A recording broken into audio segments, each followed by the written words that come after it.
I'm here today with Katelyn Beaty, Senior Acquisitions Editor of Brazos Press, an imprint of the Baker Publishing Group. Katelyn graduated from Calvin College and studied theology at Oxford University, then landed her first job at Christianity Today magazine. She would go on to launch a women's website, Hermeneutics, and become the magazine's youngest and first female managing editor. She's the author of a book entitled A Woman's Place, A Christian Vision for Your Calling in the Office, the Home, and the World, and has written for many different outlets, the New Yorker, the Washington Post, the Atlantic, and the New York Times, on light topics such as politics, gender, and theology. And she's also commented on faith and culture for CNN, ABC, NPR, the Associated Press, Religion News Service, and the Canadian Broadcasting Corporation. So Katelyn, thanks so much for joining us today. Thanks so much for having me, Brian. Well, it's always a pleasure to work with you, and I'm always, impressed to see what you've accomplished, at a relatively young age. So I'm always very, very, impressed and glad to work with you. So thanks. That's very kind. I kind of gave a really quick overview of your background. Could you dive into that a little bit more? Sure. Yeah, you covered a lot of the highlights, but I think one of the common threads in the work that I do is working with words, whether that's publishing them, editing them, writing them. That's always what I've been drawn to and what's felt most natural to me. So in my day-to-day work, I worked at Christianity Today as an editor for almost a decade and really kind of learned how to write well and edit well there. And then a few years ago, I started working with Brazos, a division of Baker. And I compared with magazine editing, I really like the opportunity to really delve into a whole book project. And it's very much a partnership with authors. I think in magazine publishing, it sometimes feels like the writer serves the magazine, but book publishing is very much author-oriented and author-centric. We ultimately serve the author. So it's highly relational. The authors that I work with, we started talking about book ideas 2 to 3 years ago. That's how long it takes for a book to happen. And with a lot of the books that we're publishing, it's very much a labor of love for our authors. So we joke sometimes internally that we're both an editor and like a therapist for our authors, because the things that they're writing about are often very personal. They can be painful. Maybe they're trying to change something in the church and they're meeting resistance. So at the end of the day, though, I love that relational aspect of book publishing. Well, it's got to be really enriching to have those kinds of relationships with the kind of people that you do, to create books. Yeah, and I love with Brazos in particular, I feel like we get to work with so many different kinds of authors. We've worked traditionally for a long time. Brazos has been more focused on working with scholars, people in the academy who want to translate their work for kind of a thoughtful lay audience. They want to get their work outside of the academy. But more recently, we've really expanded that beyond working with scholars to pastors, nonprofit leaders, activists, contemplatives, people who just are really good creative nonfiction writers. So I really like the diversity of our program, and I like the diversity of topics as well. It feels like no topic is off topic, so to speak. So you and I have long been proponents for advocacy for diversity, particularly from a racial perspective within Christian publishing, and both Brazos Press and Baker Publishing Group, more largely speaking, have been involved in the publishing in color conferences ever since we started them. So what I wanted to dive into a little bit today was to kind of get your view on, the latest that's going on, particularly within Brazos, in terms of your view on diversity and increasing the number of books published by writers of color, and then we can go from there. Yeah, well, first I'll say, just thank you for your own efforts with the Publishing in Color Conference to equip authors of color to really know how to enter the Christian publishing world. I think It can sometimes feel very mysterious. How do you get a proposal to an editor? Do I need an agent? How do I market my book? There's a lot of mystery, I think, that people perceive about book publishing in general. And for Christian publishers, and I would gather that most Christian publishers historically have been, kind of white-centered, both in terms of who's working for the publisher and who's being published by publishers. I can imagine that for authors of color, it feels like there's this additional hurdle to really getting in the door. And so I just really appreciate your own work with the Publishing in Color Conference to start to change some of those dynamics. For Brazos and the larger Baker Publishing Group company, I would say diversity isn't just about being politically correct or ticking off a kind of, okay, I guess we need to do this because everyone expects it now. I think there can be some skepticism when we talk about diversity. Is this just about getting a certain quota? And from a Brazos perspective, from Baker Publishing Group, this is part and parcel of what we understand to be our role as Christian publishers. Diversity is ultimately about reflecting the breadth and the beauty of the body of Christ. And so if we're not working with authors of color from different backgrounds, denominationally, if we're not representing that breadth in the body of Christ in our author programs, then we're really failing to equip the church to understand the issues of the day. And so that's how we approach it at Brazos and the larger Baker family. This is part of our role and responsibility as Christian publishers to reflect the diversity of the body of Christ. I think especially too, obviously issues of racial injustice have been very timely over the past, they've been timely in the United States for a long time, of course. These are not new issues, but I think especially in the past year with the killing of George Floyd and the resulting Black Lives Matter protests all over the world, really intense conversations about policing, police brutality, what's the church's role in speaking into these issues. I imagine a lot of our readers, they want to engage, they care, they're devastated by the events like the killing of George Floyd and other unarmed Black people in this country. And also they don't know exactly how to engage. And so we really feel like it's part of our responsibility, instead of stepping away from difficult conversations, to really lean into them and look to people who are experts, people who have done the work to help equip our readers to know how to respond faithfully and well in a very intense time, when there's intense conversation around these issues. So that's where we're coming from a philosophical standpoint. And I think, I imagine even if other publishers don't have that same kind of theological or missional commitment, they at least recognize that there is such a reader demand for books about racial issues in the US. And so even if you're just making a decision from a business standpoint, I think it's a good decision from a business standpoint to also work with authors of color in this time and in this moment in our nation's history. Well, I knew that, that philosophy was the case, within Baker Publishing Group, and I'm glad to hear you say it. It's clearly a long-term emphasis, not just a flash in the pan, go with the trend kind of a thing. Mm-hmm. Yeah, and it really does take its time, and it requires an investment of time and an investment of relationship, because ultimately, as I was describing earlier, so much of my job is forming relationships with authors and forming trust. When we ask an author to publish with us, we're agreeing to handle their baby. You're not just going to give your baby to anybody. You're going to give your baby to someone this metaphor is breaking down, but no, it's absolutely true.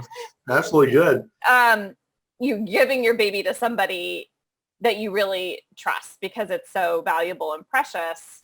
So I think it's understandable that some authors with color would feel like, well, are you going to handle my project well? Are you going to make me conform to what you think I should be? Am I free to say what I want to say, even if I have hard things to say about the church?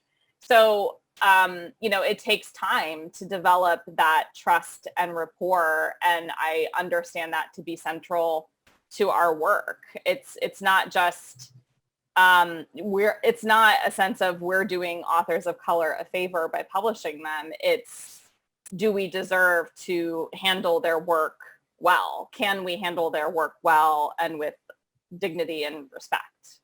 Good. Well, I'm glad to hear that perspective. So what have been some of the most recent books, from writers of color that have come out? Yeah, so a couple larger releases. Last summer, we published a book called Becoming Brave, Finding the Courage to Pursue Racial Justice Now by Reverend Dr. Brenda Salter McNeil, a longstanding expert in racial reconciliation in the church, has published several books before now on racial reconciliation. And this book is really her grappling with the reconciliation work that she's done in the past and saying reconciliation isn't enough. There's something about the reconciliation model that's not enough. We really need to move to talking about racial justice. She talks about her own participation in meeting Black Lives Matter activists, becoming kind of open to that work, and really calling Christians to have the courage to engage that work in this moment. We have a second book from her coming out next year on the book of Nehemiah and building a legacy. So we're very pleased to work with Dr. McNeil. As I know, because you've spoken with one of the authors, we had a book come out this spring on reparations.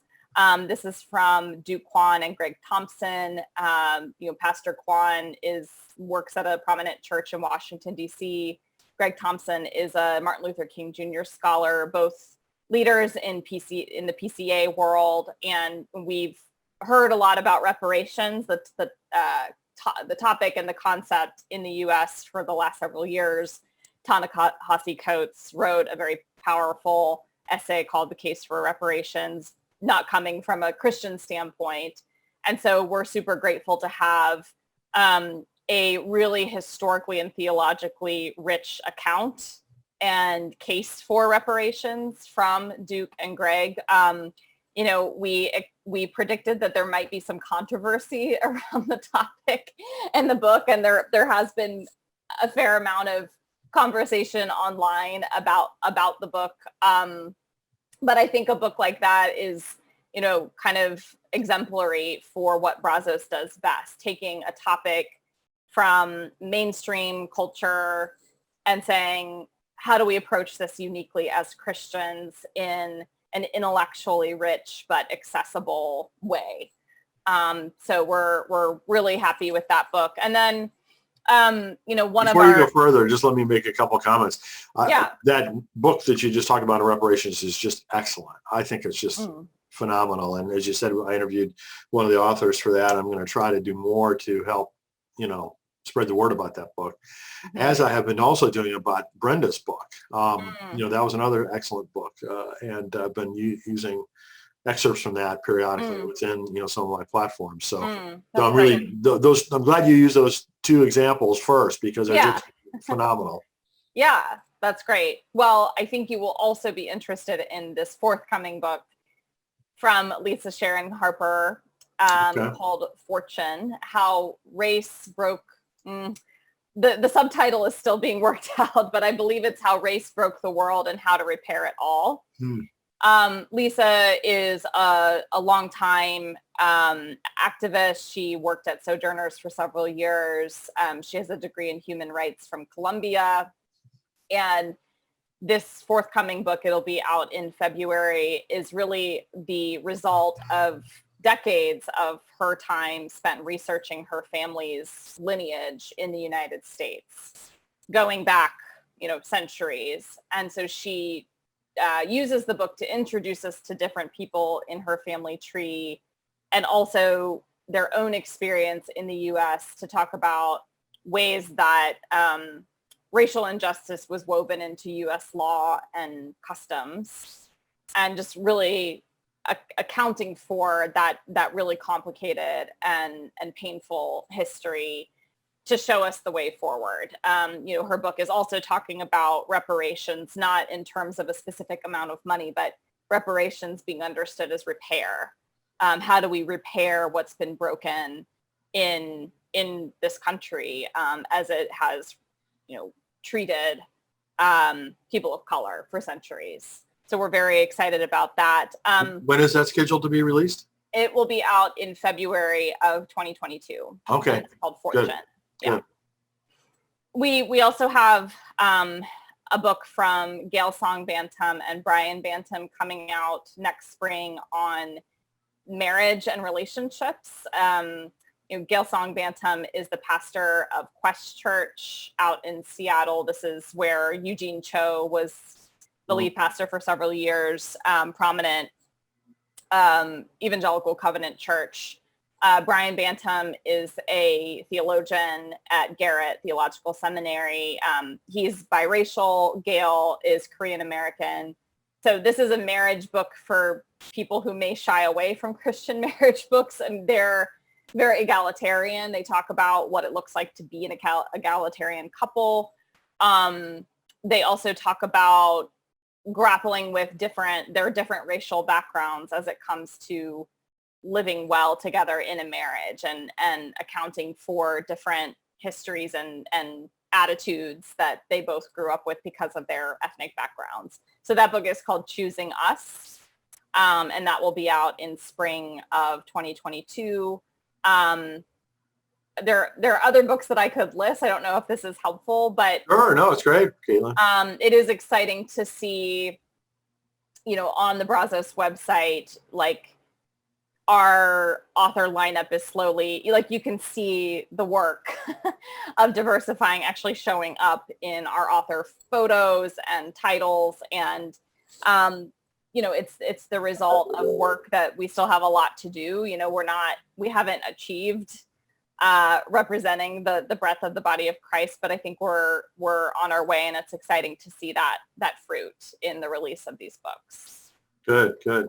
So what do you suggest for anyone who is an author or wants to be an author who would like to work with Brazos on, some of these various topics? What suggestions do you have?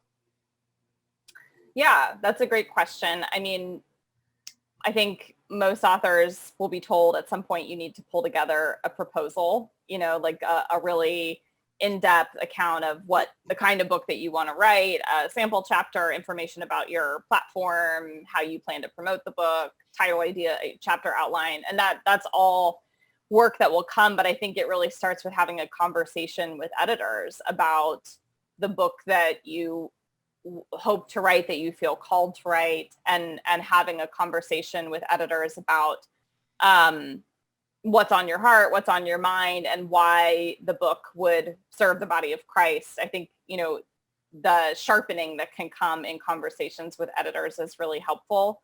Obviously, some authors choose to work with agents. We work with agented authors and non-agented authors. I know that for first-time authors, having an agent can really help with navigating all the different publishers and getting the proposal together. And when it comes time to negotiations, I think, having an agent can be super helpful. So every author has to decide whether or not they want to work with an agent, but that can also be a helpful early step is lining up an agent to kind of navigate some of this work.